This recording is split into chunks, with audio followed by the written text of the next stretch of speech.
കോൺഗ്രസിന് തീയിട്ട് സ്വയം തീപ്പന്തമായി ചെന്നിത്തല.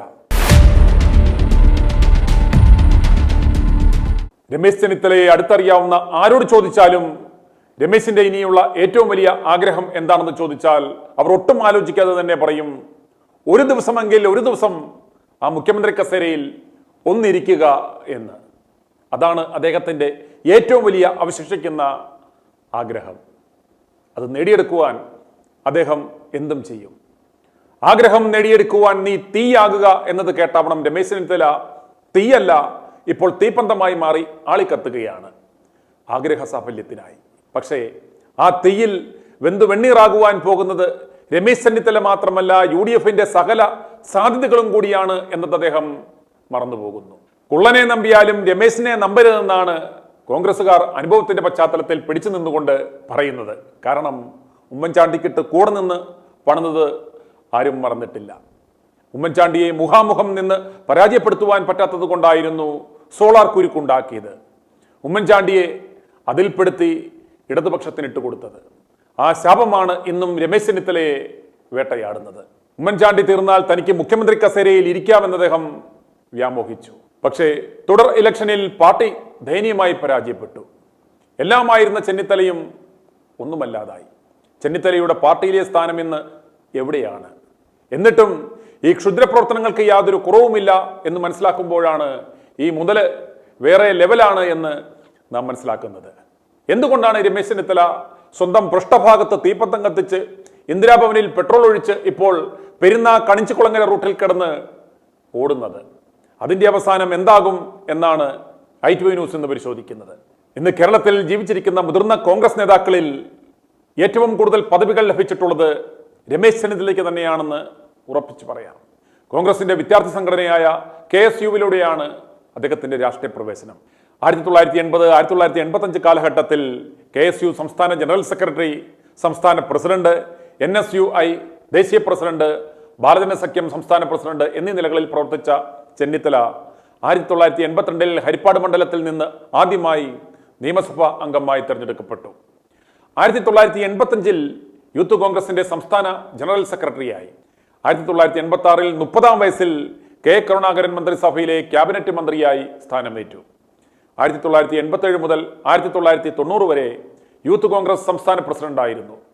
1987 ഹരിപ്പാട് നിന്ന് വീണ്ടും നിയമസഭയിലേക്ക് തെരഞ്ഞെടുക്കപ്പെട്ടു. എങ്കിലും 1989 ലോക്സഭാ തെരഞ്ഞെടുപ്പിൽ കോട്ടയത്ത് നിന്ന് മത്സരിച്ച് ജയിച്ചതിനാൽ MLA സ്ഥാനം രാജിവെച്ചു. 1990 മുതൽ 93 വരെ യൂത്ത് കോൺഗ്രസ് അഖിലേന്ത്യാ പ്രസിഡന്റായിരുന്ന ചെന്നിത്തല 1994 മുതൽ 97 വരെ AICC ജോയിന്റ് സെക്രട്ടറി ആയിരുന്നു. 1991 96 വീണ്ടും കോട്ടയത്ത് നിന്ന് ലോക്സഭയിലേക്ക് തിരഞ്ഞെടുക്കപ്പെട്ടു. 1997 AICC ജനറൽ സെക്രട്ടറിയായി നിയമിതനായി. 1999 ലോക്സഭാ തെരഞ്ഞെടുപ്പിൽ മാവേലിക്കരയിൽ നിന്ന് പാർലമെന്റ് അംഗമായി തെരഞ്ഞെടുക്കപ്പെട്ടു. 1998 കോട്ടയത്ത് നിന്ന് ലോക്സഭയിലേക്ക് മത്സരിച്ചു. എങ്കിലും CPMലെ K സുരേഷ് കുറുപ്പിനോട് പരാജയപ്പെട്ടു.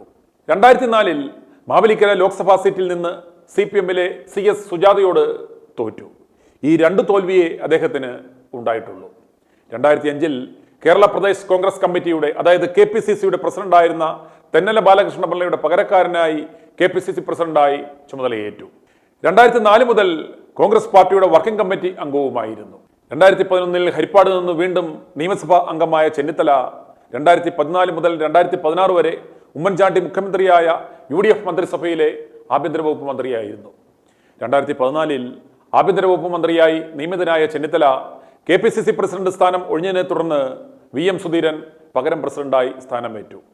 2016 14-ാം കേരള നിയമസഭയിൽ UDFന്റെ പ്രതിപക്ഷ നേതാവായി രമേശ് ചെന്നിത്തലയെ തിരഞ്ഞെടുത്തു.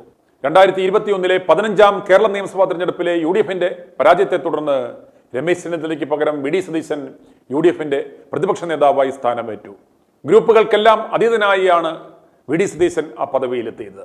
അന്നു മുതൽ VD സതീശനോട് ഉള്ളിൻ്റെ ഉള്ളിൽ ഒരു അസൂയ ഉണ്ട് താനും. നിലവിലെ സാഹചര്യം അനുസരിച്ച് 2026 നിയമസഭാ തെരഞ്ഞെടുപ്പിൽ UDF അധികാരത്തിൽ വരുവാനുള്ള സാധ്യതകളാണ് കാണുന്നത്. KPCC പ്രസിഡന്റ് K സുധാകരന്റെ ആരോഗ്യസ്ഥിതി മോശമായി വരുന്നു. നിലവിൽ വി ഡി സതീശന്റെ നേതൃത്വത്തിൽ പാർട്ടി മികച്ച നേട്ടങ്ങൾ കൈവരിക്കുന്നു. ഓരോ ദിവസവും വി ഡി സതീശൻ നില മെച്ചപ്പെടുത്തി കൊണ്ടേയിരിക്കുന്നു. പ്രത്യേകിച്ച് ക്രൈസ്തവ സമുദായങ്ങളിലെ പാരമ്പര്യ പൗരോഹിത്യ സഭകൾ മുതൽ പെന്തക്കോസ്ത് പ്രസ്ഥാനങ്ങൾ മാത്രമല്ല, ന്യൂ ജനറേഷൻ തീവട്ടി സഭകൾ വരെയായി നല്ല സൗഹൃദം അദ്ദേഹം കാത്തുസൂക്ഷിക്കുന്നു. വി ഡി അവരുടെ പരിപാടികളിലെ സ്ഥിരം സാന്നിധ്യമാകുന്നു. രമേശ് ചെന്നിത്തലയ്ക്ക് വയസ്സ് 68 ആകുന്നുള്ളൂ. കൃത്യമായി പറഞ്ഞാൽ അദ്ദേഹം ജനിച്ചത് 1956 മെയ് 25. പക്ഷേ ആരോഗ്യനില വഷളായി വരികയാണ്. അതുകൊണ്ട് തന്നെ ഇത്തവണ എങ്ങനെയെങ്കിലും മുഖ്യമന്ത്രി സ്ഥാനം ഒപ്പിച്ചില്ലെങ്കിൽ ആജീവനാന്തം ആ ആഗ്രഹം നടക്കില്ല എന്ന് അദ്ദേഹത്തിന് അറിയാം. അതുമാത്രമല്ല, ദേശീയ രാഷ്ട്രീയത്തിൽ ഇനി യാതൊരു സാധ്യതകളും കാണുന്നില്ല. ചുമതല കൊടുത്ത മഹാരാഷ്ട്രയിലും ഗുജറാത്തിലും നാണംകെട്ട പരാജയം ഏറ്റുവാങ്ങി. ഇനി അങ്ങോട്ട് പോയിട്ട് യാതൊരു കാര്യവുമില്ല. അതേസമയം കേരള പൊളിറ്റിക്സിൽ ഒന്ന് പയറ്റിയാൽ മുഖ്യമന്ത്രി സ്ഥാനം കിട്ടിയാലോ?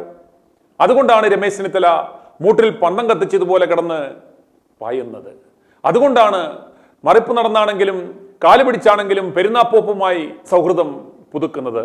അതുകൊണ്ടാണ് നാണം കെട്ടാണെങ്കിലും വെള്ളാപ്പള്ളിയെ കൊണ്ട് തനിക്ക് വേണ്ടി റെക്കമെൻഡേഷൻ ചെയ്യിക്കുന്നത്. തനിക്ക് മുഖ്യമന്ത്രി സ്ഥാനം നൽകി വി ഡി സതീശന് ഉപമുഖ്യമന്ത്രി സ്ഥാനം കൊടുപ്പിക്കുക. അടുത്ത തവണ വി ഡിക്ക് മുഖ്യമന്ത്രി സ്ഥാനം കൊടുക്കാം എന്നതാണ് രമേശ് ചെന്നിത്തല മുന്നോട്ട് വെക്കുന്ന ആ ഫോർമുല. പിണറായിയുടെ നാറിയ ഭരണത്തിൽ മനംപെടുത്ത് ശരിക്കും കോൺഗ്രസിനെ ഇഷ്ടപ്പെടുന്ന ജനങ്ങൾ ഇപ്പോൾ അങ്കലാപ്പിലാണ്.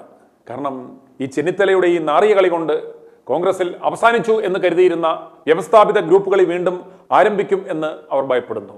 പഴയ ആ AI ഗ്രൂപ്പുകൾ പുതിയ രൂപത്തിലും പുതിയ ഭാവത്തിലും അനക്കം വെച്ച് തുടങ്ങുന്നത് അവർ തിരിച്ചറിയുന്നു.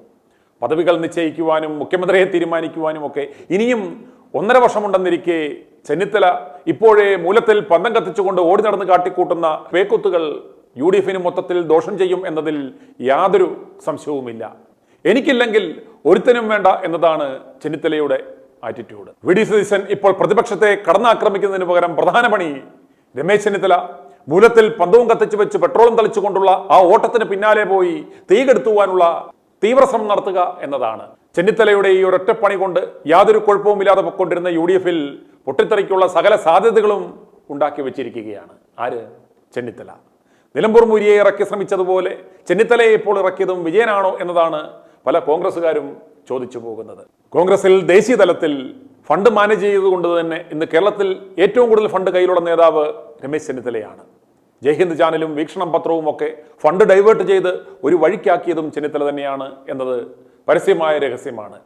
ചെന്നിത്തല എന്ന് വിചാരിച്ചാൽ എത്ര ഫണ്ട് വേണമെങ്കിലും മൊബിലൈസ് ചെയ്യാം.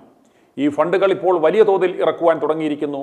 അതുകൊണ്ടാണ് മാധ്യമങ്ങളിൽ ഇത്തരം വിവാദങ്ങൾ ചെന്നിത്തലയ്ക്ക് അനുകൂലമായി പ്ലാൻ ചെയ്യുവാൻ സാധിക്കുന്നത്.